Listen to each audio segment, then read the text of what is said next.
À la fin des années 80 aux États-Unis, une série de disparitions va être signalée. Seul Jeffrey Dahmer sait ce qu'il a fait du corps de ses victimes. Il ne sera jamais traqué ni soupçonné, mais ses pulsions sexuelles ne cesseront de le hanter. Cannibalisme, zombification, nécrophilie, alcool, masturbation et meurtre. Voici l'histoire du cannibale de Milwaukee.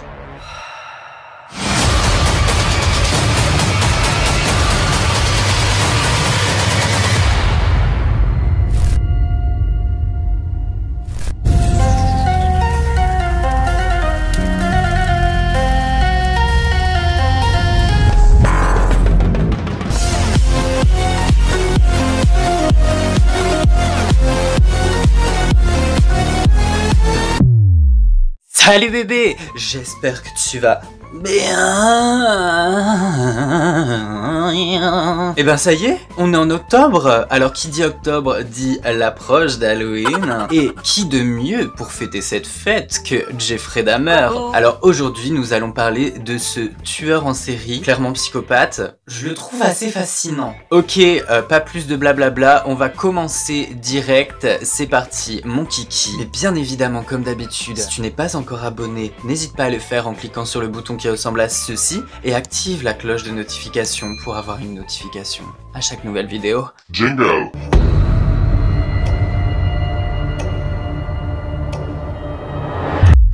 Jeffrey Dahmer naît le 21 mai 1960 à Milwaukee. C'est une petite ville de l'état du Wisconsin. 7 ans après sa naissance va naître son petit frère David. Alors leur père il s'appelle Lionel et c'est un pharmacien et leur mère s'appelle Joyce et elle est dépressive. Quand elle est enceinte de Jeffrey, sa grossesse ne se passe pas de ouf, elle déprime sévère à cause de ça du coup. Alors durant son enfance, Jeffrey Dahmer va commencer à jouer avec des amis imaginaires. Donc son comportement là déjà commence à bien faire bader ses camarades, on peut comprendre. Pourtant, c'est un élève extrêmement brillant, mais il n'utilise pas complètement son potentiel parce qu'il préfère foutre le bordel en cours pour amuser la galerie. Et vers l'âge de 8 ans, il va commencer à se renfermer sur lui-même. Quand Jeffrey a 10-15 ans, il n'a pas beaucoup de relations sociales. Et c'est à cette époque qu'il va commencer à faire des trucs carrément chelous qui auraient pu mettre la puce à l'oreille de ses parents concernant la suite des événements. Donc il va tranquillou commencer à se promener dans le voisinage à la recherche d'animaux morts qu'il va prendre chez lui ou alors ramener dans une forêt juste à côté de chez lui pour les disséquer. Du coup, il va vouloir faire plein d'expériences avec ces animaux morts. Donc il va commencer à décapiter des rongeurs, à blanchir leurs os avec de l'acide, et un jour il va même clouer la carcasse d'un chien sur un arbre et planter sa tête coupée sur un pieu. Bonne balade familiale à tous, bien sûr. En fait, il adorait voir à quoi ressemblait l'intérieur des animaux, il trouvait ça super intéressant, mais il ne torturait jamais les animaux, il avait horreur de ça, il trouvait ça beaucoup trop cruel, il aimait énormément les animaux.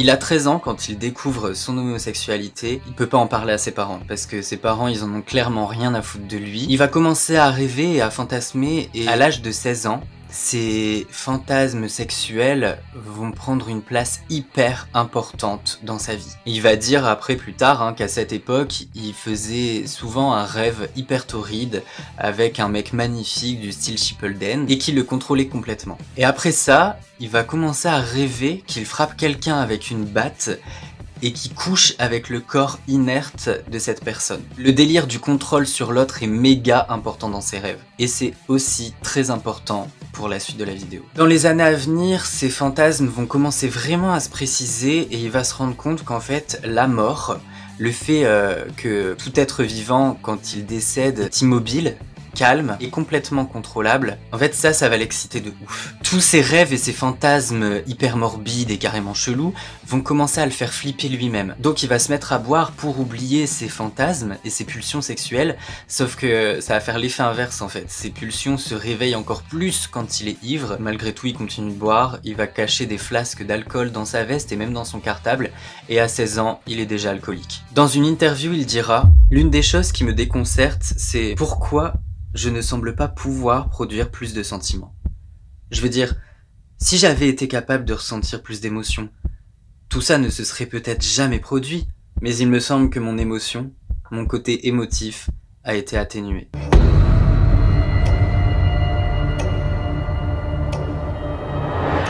En juin 1978, Jeffrey Dahmer obtient son bac. Le 18 juin, jeune bachelier, il vit sa meilleure vie au volant de sa voiture, et il va croiser la route d'un autostoppeur. Il va s'arrêter, le faire monter dans la voiture, sa mère est absente de la maison. Donc Jeffrey va proposer à l'autostoppeur d'aller chez lui pour picoler, papoter, fumer des pets, kiffer quoi. Et le mec accepte. Donc ils vont chez Jeffrey. Au moment où cet autostoppeur en question, qui s'appelle Steven X, va vouloir partir, Jeffrey va lui fracasser le crâne avec un haltère de 5 kg. Ensuite, il va l'étrangler avec ce même haltère et le traîner jusqu'au sous-sol de la maison, puis il va le laisser là pendant plusieurs jours. L'odeur de décomposition va être tellement forte que Jeffrey va dire il faut que je fasse quelque chose, donc il va descendre dans le sous-sol et découper le corps de Steven avant de mettre les morceaux dans des sacs plastiques et de les enterrer dans le jardin. Pendant 9 ans, il ne tuera plus personne. Il va essayer de trouver d'autres moyens pour soulager ses pulsions. Et bien des années plus tard, pendant un interrogatoire, il dira que la seule chose qui l'a aidé à tenir était l'alcool, la pornographie et la masturbation. Mais ces fantasmes vont vite le rattraper. Le 24 décembre 1978, le père de Jeffrey, qui a divorcé de sa femme, se remarie avec une autre meuf. Jeffrey se sent à ce moment-là encore plus abandonné. Donc il va décider de s'engager dans l'armée. Il va être envoyé en Allemagne. Et c'est là-bas qu'il va vivre ses premières vraies relations sexuelles. Franchement, c'était pas très sain. Il va être dans la même chambre que Billy Joe Capshaw. Et il va le violer au moins 10 fois. Billy Joe avait 17 ans. Et un jour, il va réussir à fuir Jeffrey. Donc il va se barrer de la chambre et il va aller le dénoncer. Sauf que personne va le croire, il va être renvoyé dans sa chambre. Et quand il va retourner dans sa chambre, Jeffrey va le revioler encore, mais cette fois-ci en l'attachant au lit avec des câbles et en le tabassant. Il va falloir 26 ans de thérapie à Billy Joe pour pouvoir en parler. Et finalement, Jeffrey va être viré de l'armée à cause de son alcoolisme. En mars 1981, il accepte complètement son homosexualité et commence à squatter dans les bar gays. En 1982, il vit sa meilleure vie, clairement. Il va draguer des mecs dans les bars gays, les boîtes, les bains publics gays de Milwaukee et Chicago. Mais un jour, il va se faire virer d'un bain public parce qu'il a drogué un de ses partenaires. Super! Et plus tard, il dira « J'essayais tout. Jusqu'à voler un mannequin dans un magasin pour apaiser mes désirs sans avoir à blesser quiconque. Mais ça n'a jamais fonctionné. Et une chose en a provoqué une autre, et une autre. » Le 15 septembre 1987, Jeffrey va passer la journée dans un bar gay à se bourrer la gueule et il va rencontrer Steven Tuomi. Décidément, il attire les Steven, ce mec. Et ensemble, ils vont commencer à picoler, tous les deux, et à papoter. À un moment donné dans la journée, ils vont décider de prendre une chambre d'hôtel parce que je pense qu'ils se kiffaient mutuellement. Et une fois dans la chambre d'hôtel, Jeffrey ne se souvient plus de rien à cause de son trop plein d'alcool. Mais quand il se réveille, il retrouve Steven à côté de lui, mort. Et donc Jeffrey va comprendre aux marques qu'il a sur le corps qu'il a sûrement dû l'étrangler. Et donc il panique complètement là. Alors du coup il va se barrer dans un magasin, chercher une valise et il va démembrer le corps de Steven. Ensuite il va appeler un taxi et il va ramener la valise jusque chez sa grand-mère. Et une fois chez sa grand-mère, il va finir de découper le corps de Steven Tuomi. Puis il va mettre les morceaux dans un sac plastique et jeter ce sac à la poubelle. On ne retrouvera jamais le corps de Steven Tuomi et ça restera un mystère jusqu'à ce que Jeffrey Dahmer raconte cette histoire.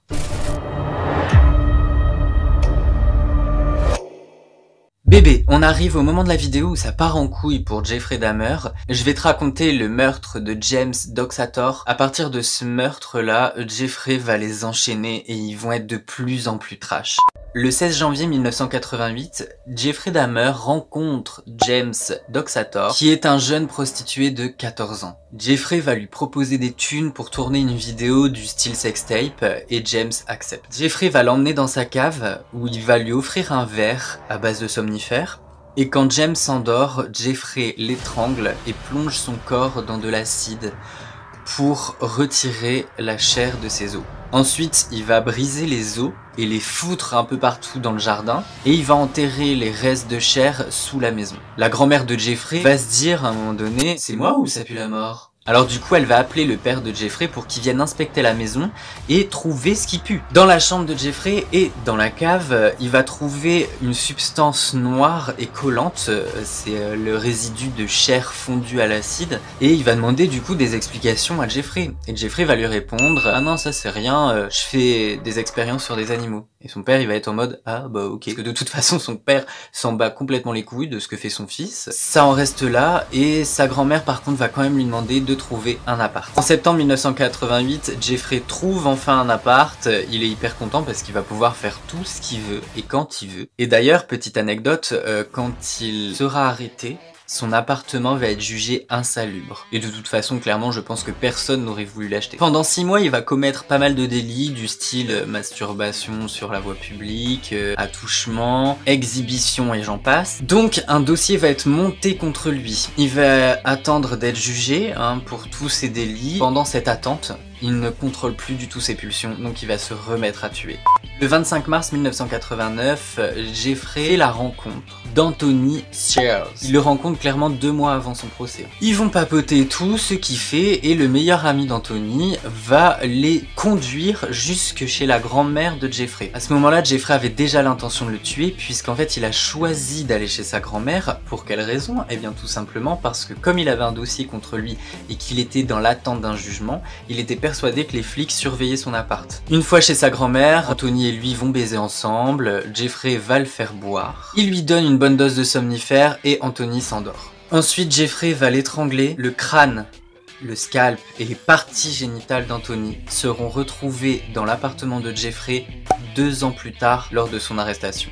Le 20 mai 1990, Jeffrey fait la rencontre de Raymond Smith. Il la pâte avec de l'argent, comme d'habitude, et l'emmène chez lui. Et là, par contre, il va faire quelque chose qu'il n'a encore jamais fait. Il va le droguer, l'étrangler, et une fois que Raymond est décédé, Jeffrey va avoir une relation sexuelle nécrophile avec le cadavre de Raymond. Ensuite, il le démembre et jette les morceaux à la poubelle. L'un des crânes peints retrouvés chez Jeffrey Dahmer a été identifié comme étant celui de Raymond Smith. Le 24 juin 1990, il tue Edward Smith après avoir couché avec lui. Le 3 septembre 1990, Jeffrey fait la rencontre d'Ernest Miller devant une librairie. Ernest décide de suivre Jeffrey jusqu'à son appart et une fois dans l'appart, ils vont avoir plusieurs relations sexuelles ensemble. Ensuite, Jeffrey va le droguer et lui trancher la gorge. Et après ça, il va plonger son corps dans de l'acide, puis le décapiter pour récupérer son crâne qu'il va peindre, et il va aussi garder son squelette en entier dans un placard.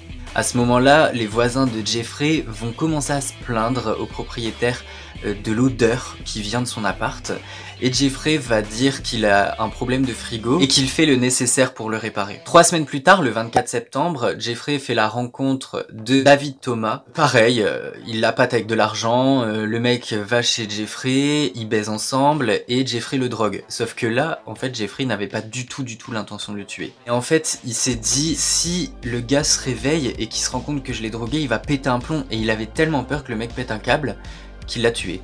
Le lendemain, il le démembre et prend des photos de son corps. Et d'ailleurs, les flics ne retrouveront jamais ce corps. Et la sœur de David Thomas va identifier le corps de son frère grâce aux photos que Jeffrey avait prises pendant qu'il était en train de le démembrer. Le 18 février 1991, il va rencontrer un gars qui s'appelle Curtis. Et comme il a le même mode opératoire tout le temps, il va encore faire la même chose, la pâte avec de l'argent, baiser avec, le droguer et le buter. Le 7 avril 1991, il tue Errol Lindsay, sauf que là, après l'avoir tué, il va avoir une relation sexuelle avec son corps, il va le dépecer et garder sa peau et son crâne comme trophée. Le 24 mai 1991, il tue un mec qui s'appelle Tony et qui est sourd et muet, et il va laisser son corps étendu sur le sol de sa chambre pendant 3 jours avant de le plonger dans de l'acide. 5 jours plus tard, Jeffrey Dahmer fait la rencontre de Conrack. Son nom de famille, clairement, j'arrive pas à le prononcer. C'est un jeune homme âgé de 14 ans. Et alors, attention bébé, accroche-toi bien parce que cette histoire est complètement folle. Conrack décide de le suivre chez lui. Une fois arrivé chez Jeffrey, Jeffrey va le droguer. Conrack est allongé sur le lit, complètement défoncé, et là, Jeffrey va se dire... Mais pourquoi pas faire une petite expérience un peu sympathique? Donc il va aller chercher une perceuse, et il va percer un trou dans le crâne de Conrack, et après il va lui injecter de l'acide dans le cerveau. En fait, il avait l'intention de créer un zombie. Donc Conrack est là, étendu sur le lit, et Jeffrey, je sais pas pourquoi il fait ça, mais à un moment donné, il y avait une petite faim, donc il se barre pour aller chercher un kebab. Pendant son absence, par miracle, Conrack s'est réveillé, et il a réussi à sortir de l'appart. Et une fois dans la rue, il rencontre deux meufs. Les deux filles le voient complètement paniqué en PLS. Le gars, il parlait pas très bien anglais, et du coup, les filles se rendent compte qu'il est vraiment pas bien. Il se passe un truc, donc elles décident d'appeler le 911. Deux flics arrivent, 10-15 minutes après, et au même moment, Jeffrey revient des courses. Il voit sa victime sur le trottoir avec deux flics et deux meufs. Et Jeffrey va garder son sang-froid. Il va aller vers les flics et il va leur dire que c'est son petit ami, qu'ils ont eu une grosse embrouille parce que son petit ami s'est drogué et qu'il aime pas ça. Et il explique aux flics qu'il va le ramener gentiment à l'appartement pour le coucher. Et les flics, eux, ils se disent, on va pas se faire chier avec une embrouille de PD et on va même les escorter. Alors ils escortent tous les deux, Jeffrey et Conrack, jusqu'à l'appart de Jeffrey. Et une fois que les flics sont partis et que Jeffrey a refermé la porte, il va étrangler Conrack et le démembrer, puis plonger son corps dans de l'acide.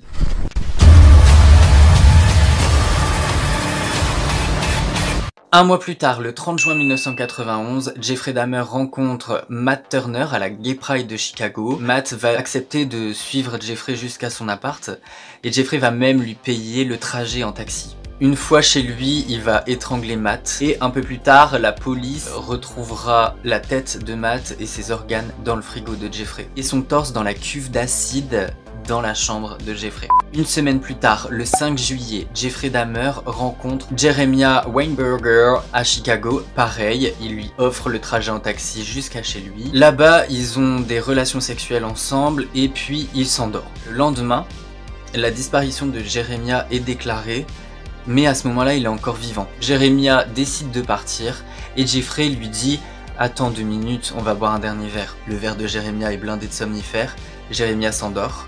Et Jeffrey décide de lui percer un trou dans le crâne et de lui injecter de l'eau bouillante dans le cerveau. Jeremiah va survivre pendant 2 jours et Jeffrey va finir par l'étrangler. La tête de Jeremiah sera retrouvée dans le frigo de Jeffrey et son torse sera retrouvé dans la cuve d'acide avec celui de Matt. Le 15 juillet 1991, Jeffrey est viré de son taf à la fabrique de chocolat parce qu'il passe beaucoup trop de temps chez lui. Le même jour, il rencontre Olivier Lassie. Ils ont des relations sexuelles ensemble. Et après l'avoir drogué, Jeffrey va l'étrangler, le prendre en photo, puis le décapiter et le reprendre en photo. Et après ça, il va commencer à le démembrer tout en ayant des relations sexuelles avec son cadavre. Il gardera son cœur et sa tête. 4 jours plus tard, le 19 juillet 1991, il est officiellement renvoyé de son travail. Et le même jour, encore une fois, il va tuer. Il va tuer un gars qui s'appelle Joseph. Donc pareil, ils vont baiser ensemble, il va le droguer et le tuer. Jeffrey va laisser le corps de Joseph dans son lit. Et il va dormir avec pendant 2 jours. Et après, il va le démembrer. 3 jours plus tard, lors de son arrestation, les flics vont retrouver la tête de Joseph dans son frigo et son torse flottait encore dans la cuve d'acide avec celui de Matt et de Jeremiah. Le 22 juillet 1991, Jeffrey fait la rencontre de Tracy Edward. Pareil, comme d'hab, il le ramène chez lui et tout le tralala. Tracy va voir que Jeffrey a un couteau de boucher, couteau qu'il utilise généralement pour démembrer ses victimes. Jeffrey va lui servir à boire. Et là, Jeffrey va lui faire des avances sexuelles. Tracy refuse, Jeffrey le menotte, il lui passe une menotte au poignet, il va chercher le couteau. Et Tracy en profite pour se barrer. Jeffrey finit par le rattraper, ils se battent, mais Tracy arrive quand même à se barrer. Il arrive dans la rue, il va croiser une patrouille de flics, donc il va les arrêter et leur expliquer toute l'histoire. Et donc les flics vont décider d'accompagner Tracy jusque chez Jeffrey pour aller chercher les clés des menottes. Arrivé chez Jeffrey, Jeffrey ouvre la porte, les flics demandent où sont les clés des menottes parce qu'à ce moment-là ils pensent encore que c'est un jeu sexuel qui a mal tourné. Jeffrey est là au calme et il va leur dire c'est sûrement sur la commode de la chambre. Donc les flics vont aller dans la chambre, ils vont retrouver les clés, mais ils vont aussi trouver sur cette même commode le couteau de boucher avec du sang dessus et 74 polaroïdes sur lesquels on voyait des mecs à poil. Certains étaient vraisemblablement morts, et sur certaines photos, on voyait aussi des mecs démembrés. Et Jeffrey, à ce moment-là, il va rester extrêmement calme, et il va dire aux flics « Je viens de perdre mon boulot, vous savez, je voudrais bien boire une putain de bière. » L'un des flics va aller dans le frigo chercher une bière pour Jeffrey, et quand il va ouvrir le frigo, il va voir une tête découpée, donc il va pousser un hurlement, et ils vont arrêter Jeffrey. Ils vont appeler une patrouille, et puis plein de flics vont débarquer, ils vont retrouver énormément de choses dans son appart. Ils vont fouiller tout l'appartement et ils vont découvrir 3 autres têtes côte à côte dans des sacs plastiques et un cœur dans le frigo. Le squelette dans le placard était encore là. Dans un autre placard, il y avait une marmite métallique dans laquelle ils ont retrouvé des mains et un pénis décomposé. Sur l'étagère, ils ont trouvé 2 crânes. Dans des bocaux, il y avait des pénis et des organes. 3 autres crânes ont été trouvés dans une commode et 2 autres dans une boîte. Et dans la cuve de 260 litres d'acide, flottaient encore 3 torses humains décomposés. Malgré tout ça, l'appart de Jeffrey était très bien rangé et extrêmement propre. Il avait même un aquarium extrêmement bien entretenu parce qu'il adorait les animaux. Dans son frigo, il y avait presque pas de bouffe, il y avait juste des condiments parce qu'il se nourrissait de ses victimes dans l'espoir de les garder en lui à tout jamais. Son procès va durer presque 1 an et à la fin du procès, il va finir par plaider coupable. Le jury délibéra pendant 5 heures, il fut reconnu coupable de 15 meurtres et déclaré saint d'esprit, et il a écopé de 957 ans de prison. Il a même écrit une lettre d'excuse au juge que je te lis tout de suite. Votre honneur, c'est terminé maintenant. Il n'a jamais été question de me libérer. Je ne voulais pas la liberté. Franchement, je voulais la mort. Il fallait dire au monde que j'ai fait ce que j'ai fait, mais pas par haine. Je n'ai jamais haï personne. Je savais que j'étais malade, ou mauvais, ou les deux. Maintenant, je crois que j'étais malade. Les docteurs m'ont parlé de ma maladie, et maintenant, je me sens en paix. Je sais le mal que j'ai causé. Remerciez Dieu, car je ne pourrai plus faire de mal. Je crois que seul le Seigneur Jésus-Christ peut me sauver de mes péchés. Je ne demande pas de considération. En prison, Jeffrey est un prisonnier exemplaire, clairement. Il est tellement bien vu qu'il peut manger avec tous les autres prisonniers, il peut faire des ménages et aussi plein d'autres activités. Le matin du 28 novembre 1994, Jeffrey et 2 autres prisonniers extrêmement dangereux nettoient le sol des douches et l'un des 2 prisonniers va péter un plomb et il va fracasser le crâne de Jeffrey contre les murs et le sol. Il va aussi tuer l'autre prisonnier qui était présent. Quand le gardien revient, il retrouve Jeffrey étendu dans son sang. Jeffrey mourra de ses blessures sur le trajet de l'hôpital à l'âge de 34 ans. Where did sex enter in to the killings, Jeff? It was a big part of it. My only objective was to find the best looking guy that I could. Their sexual preference didn't matter to me. Did their race matter to you? No, their race didn't matter to me. The first 2 young men were white. The 3rd young man was American Indian. The 4th and 5th were Hispanic. So no, race had nothing to do with it. It was just their looks. Was there something sexual in the dismemberment of the bodies for you? As time went on, yes, I did get there was a sexual part to that. I started saving the skeletons and preserving other parts, and one thing led to another. It took more and more deviant type behaviors to satisfy my urges, and so it just spiraled out of control. Why the cannibalism? It made me feel like they were a permanent part of me. Besides the just mere curiosity of what it would be like, it made them feel that they were a part of me, and it gave me a sexual satisfaction to do that. Was it the killing that excited you, or is it what happened after the killing? No, the killing was just a means to an end. That was the least satisfactory part. I didn't enjoy doing that. That's why I tried to create living zombies with uric acid in the drill. But it never worked. No, the killing wasn't the objective. I just wanted to have the person under my complete control, not having to consider their wishes, being able to keep them there as long as I wanted. It's not easy to say that, but that's what the motive was. Finding the best looking guy that I could and having total mastery over him for as long as I wanted. Lust played a big part of it. Controlling lust. That was the motive. Right there.